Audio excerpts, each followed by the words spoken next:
Todos los libros te los cuento. El primero, esta novela, Los días de la luz deshilachada. Este título es una línea de Alturas de Machu Picchu, una poesía de Pablo Neruda. Esto es un libro que cuenta en parte cosas que me pasaron a mí y en parte cosas que no me pasaron, como pasa en todas las novelas. Lo publicó Jorge Frechero en una editorial que se llamaba Signos. Este libro tuvo bastante buena prensa, vamos a decir, en la época en que había prensa que escribía acerca de libros. Entonces después no tuve mucha dificultad en publicar El robo del Cero Wharton, que es mi peor novela, la segunda, que tuvo mucho éxito mediático, porque este cuadro que está en la tapa, que es el que se roba en la anécdota del libro, se robó en la realidad. ¿En qué museo? En el museo en el que se desarrolla el robo dentro del libro. Acá, en el Museo Blan, está el planito y todo para que quiera robar lo pueda hacer. Pero el libro no es muy bueno, en mi opinión, ¿no? Pero apenas soy el autor. Bueno, después publiqué en mi primera aventura en una transnacional, Planeta, El canto del pato. Este libro para mí supuso un cambio interesante porque está escrito en primera persona. Yo escribía en primera persona, pero el que escribe acá es un idiota. Entonces eso me permitió desprenderme un poco del yo, porque uno nunca es idiota escribiendo. Después de eso se me cayó el libro, no sé dónde se fue. Acá. Bueno, Prometeo y la jarra de Pandora. Este es un libro con un texto de teatro. Está anotado por Sandra Macera, que fue quien dirigió la puesta en escena de esa obra. Y esto fue una ocurrencia que tuve porque Martín Fernández, que era uno de los dueños de Artefato, la editorial que publicó esto, me dijo: ¿y si publicamos teatro, cómo haríamos? Y yo le dije: hacé los textos con las anotaciones, que siempre son interesantes, de los directores de las puestas en escena. Entonces se hicieron 4, 5, 6 obras, se publicaron en esa colección. Después de eso publiqué Dodecamerón. Dodecamerón es mi primera novela verdaderamente buena, en mi opinión, ¿no? Siempre, claro. Dodecamerón cuenta una historia que se divide en 144 capítulos o 144 relatos. Esto sigue una tradición que tiene que ver con las Mil y una Noches, con el Decamerón, con el Heptamerón de Margarita de Navarro, con el Pentamerón de Basile, en fin, con una serie de relatos antiguos y tradicionales en los cuales se cuenta una historia que cuenta adentro una historia y adentro cuenta otra historia, y así como si fuera una gran cebolla. En este caso hasta 8 niveles más o menos tiene el Dodecamerón, en otros casos menos, ¿no? En otros.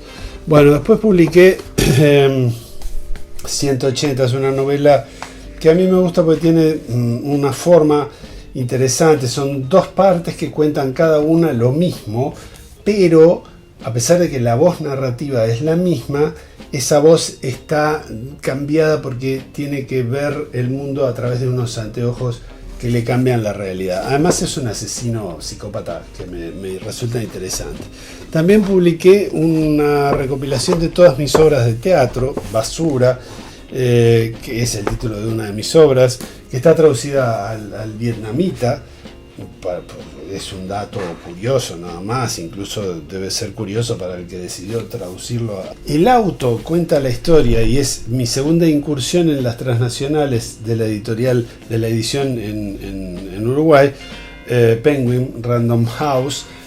El auto cuenta una historia bastante, digamos, cercana a la realidad, porque cuenta lo que me pasó a mí, que tenía que traer un Volkswagen del año 62 desde la ciudad de Rivera hasta Montevideo, y tuve que hacerlo de noche, y fue una noche tormentosa y fue un poquito complicado.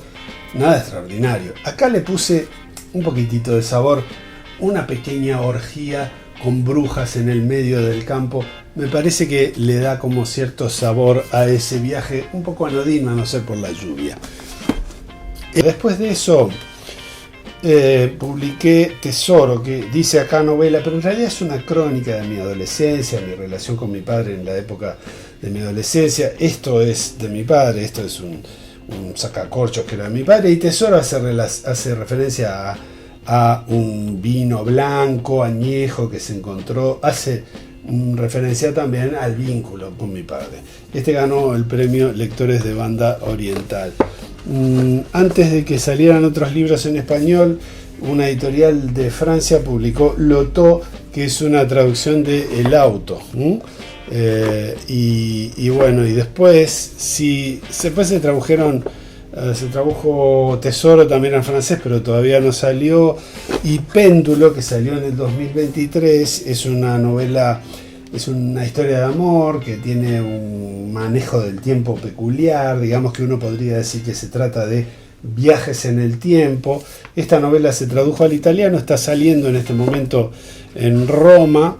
Y finalmente, a fines del 2023, se publicó Vampiro, una novela negra, una novela en la que el villano es un cura pedófilo y asesino.